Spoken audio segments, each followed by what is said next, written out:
भागवत गुणानुवाद। क्या बात है, बिल्कुल।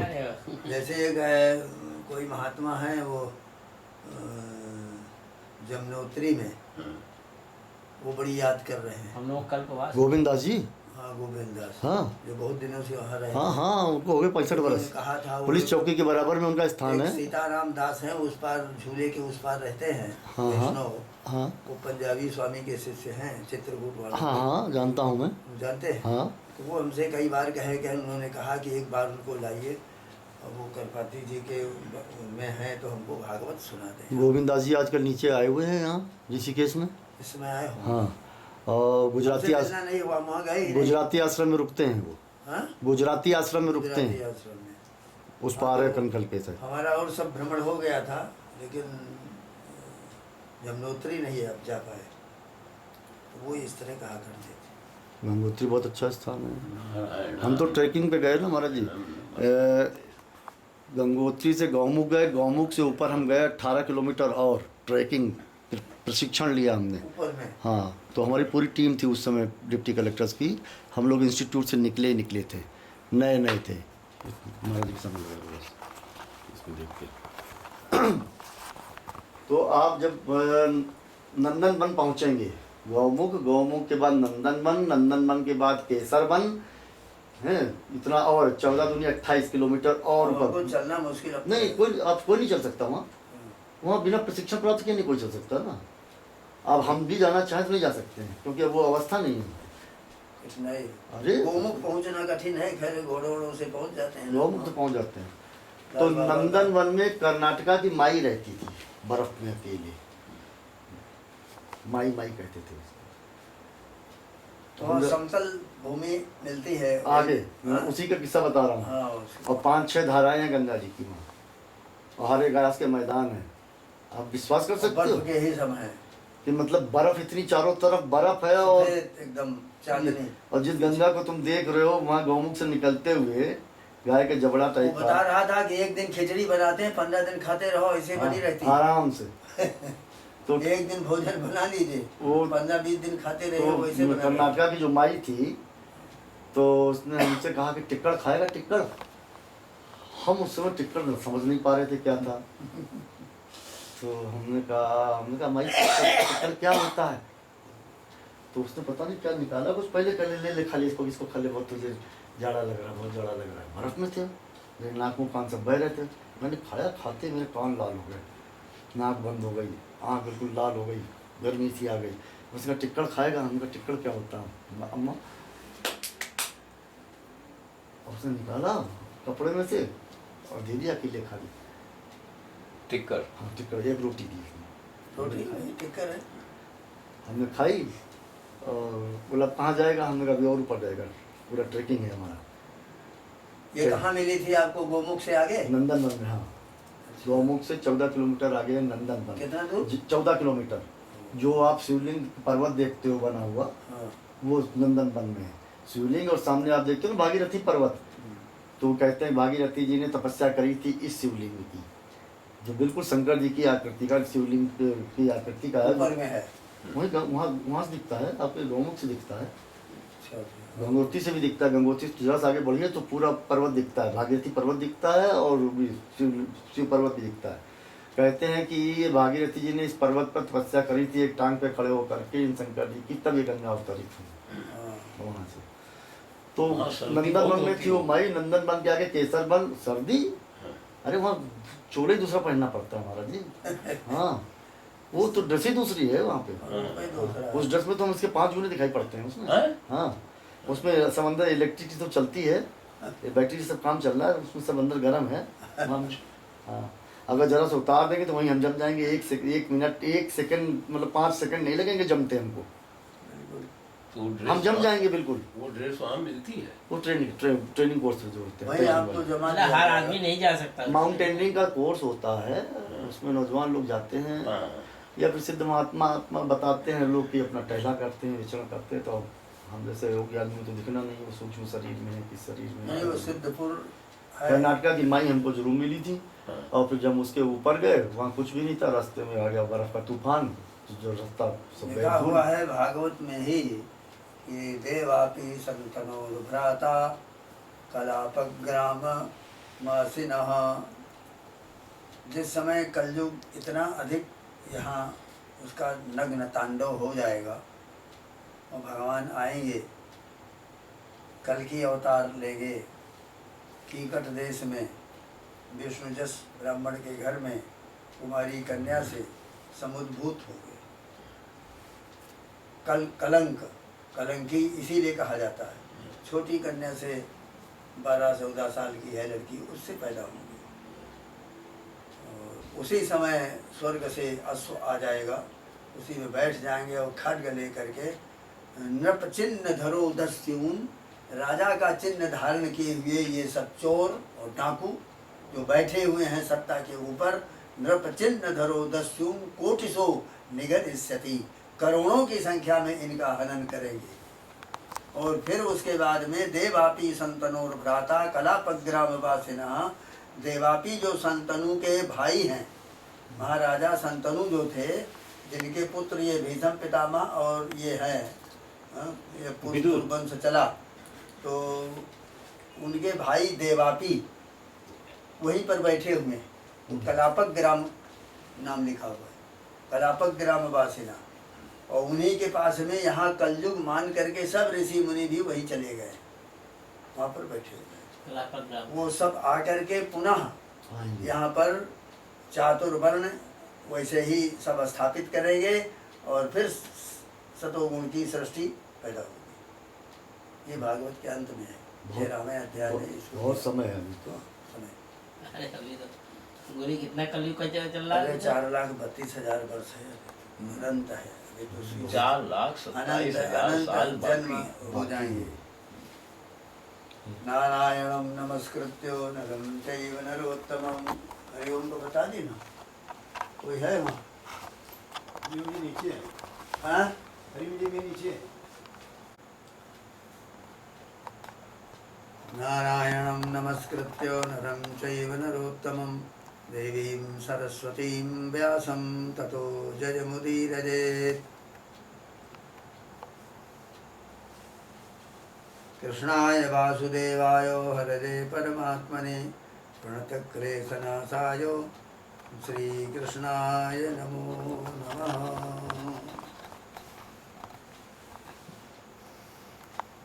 स्वामी जी ने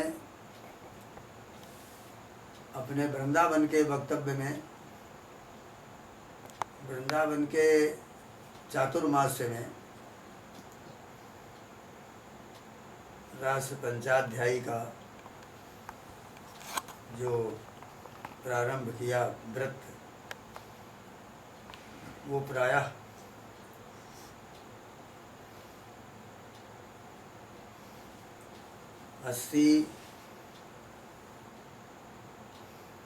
यानी अधिक से अधिक कितने हजार रीलें उसकी बन गई थीं उनके वक्तव्य की।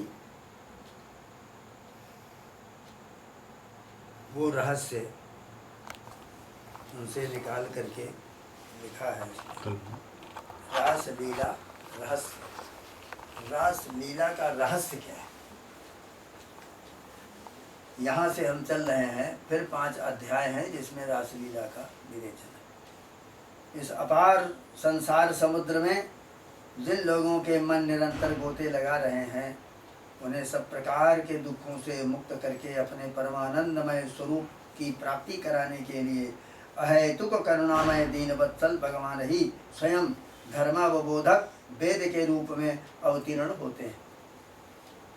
वेद जो है भगवान ही वेद के रूप में पैदा होते हैं। जिस समय कालक्रम से सर्वसाधारण के लिए वेद का तात्पर्य दुर्बोध हो जाता है, उस समय श्री हरि ही पुराणादि के रूप में आविर्भूत होते हैं। अब ये रहस्य सुनिए।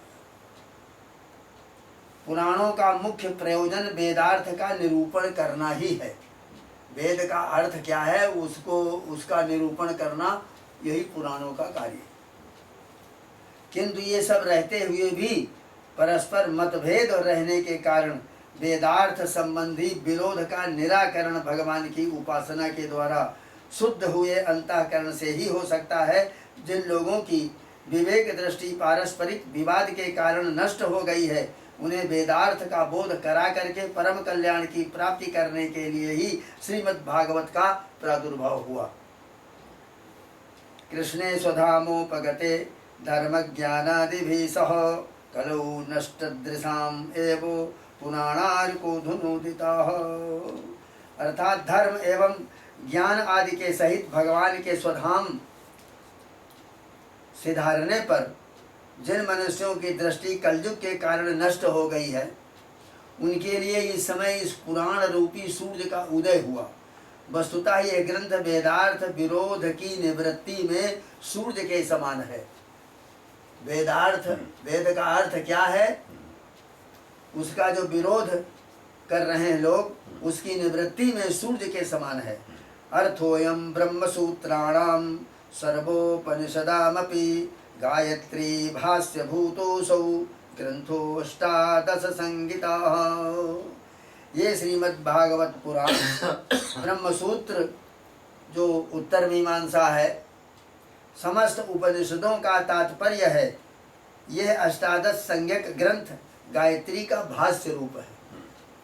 18,000 श्लोक इसमें हैं, 332 अध्याय हैं और 12 स्कंध।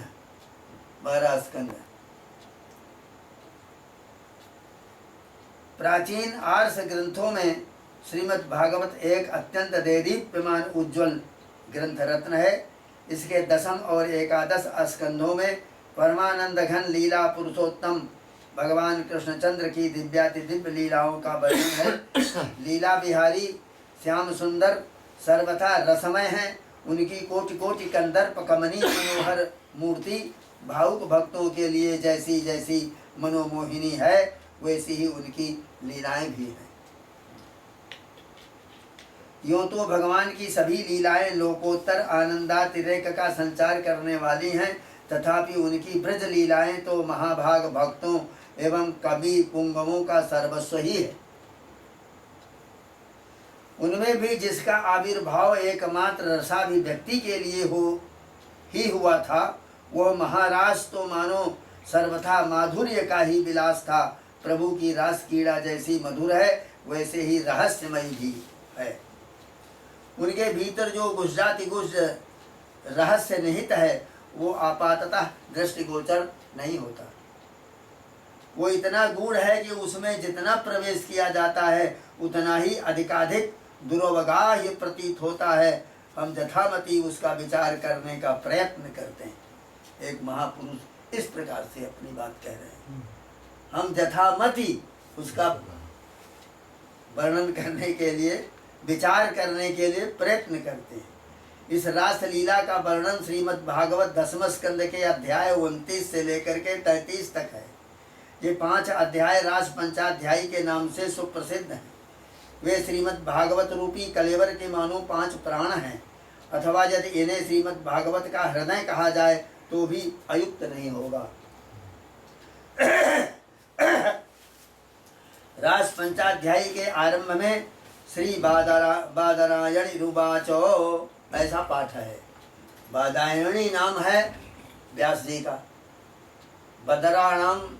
बादराणाम समूहो, महान बैरों का जहाँ पर जंगल था, वहाँ पर जो तप कर रहे थे बादरायणी, तो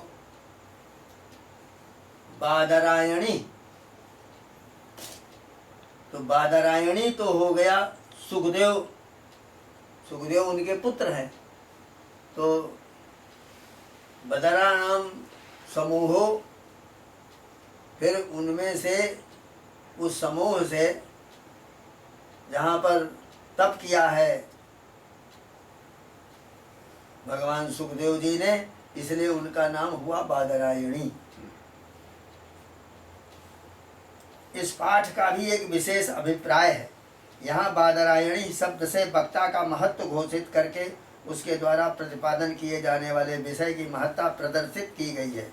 लौकिक नीतियों के विषय में तो प्रायः इस बात पर ध्यान नहीं दिया जाता कि उनका वक्ता कौन है। वहाँ केवल उस उक्ति की महत्ता का ही विचार किया जाता है ननु भक्ति विशेष निष्प्रिया गुण ग्रहिया वचने विपश्चिता। किंतु धार्मिक अंशों में ये नियम नहीं है, वहाँ तो वक्ता की योग्यता का विचार सबसे पहले किया जाता है। जो बोलने वाला है उसकी योग्यता क्या है, वो तपस्वी है या सांसारिक है या भ्रष्ट है, किस प्रकार का है, उसी के ऊपर विचार जाता है। जिस प्रकार गायत्री मंत्र है उसका अर्थ किसी भी भाषा में कितने ही सुंदर ढंग से कर दिया जाए तथापि जापक की उसमें श्रद्धा नहीं हो सकती, जप करने वाले की श्रद्धा उसमें नहीं होगी।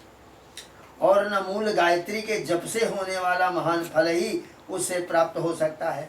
अतः धर्म के विषय में मनुष्य को भक्ति विशेष संस्पृह होने की आवश्यकता है। यहाँ वक्ता के कथन की अपेक्षा उसके व्यक्तित्व का प्रामाण्य ही अधिक अपेक्षित है। यदि देखा जाए तो लौकिक विषयों में भी यही नियम अधिक काम कर रहा है। हमें एक साधारण पुरुष की ऊंची से ऊंची बात उतनी मूल्यवान नहीं जान पड़ती जितनी कि किसी गण्यमान्य व्यक्ति की साधारण सी बात जान पड़ती है।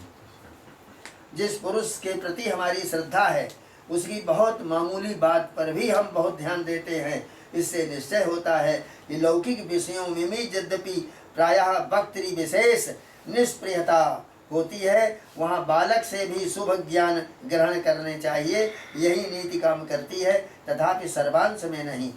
कभी कभी वक्ता की आप्तता का मूल्य वहाँ भी बढ़ जाता है। यही बात वेद के विषय में है। वेद बहुत युक्त अर्थ को कहता है, इसीलिए वो माननीय हो ऐसी बात नहीं है, बल्कि बात तो ऐसी है कि वेद का कथन होने के कारण ही वेदार्थ माननीय है। चोर अच्छी बात कहे तब भी उसमें आस्था नहीं हो सकती। अब हम प्रकृत विषय पर आते हैं। रास पंचाध्यायी के वक्ता श्री बादरायणी हैं। बदराणाम समूहो बादरम, बेरी के पेड़ों का जहाँ समूह हो, जंगल हो, उसका नाम है बादर। नर नारायण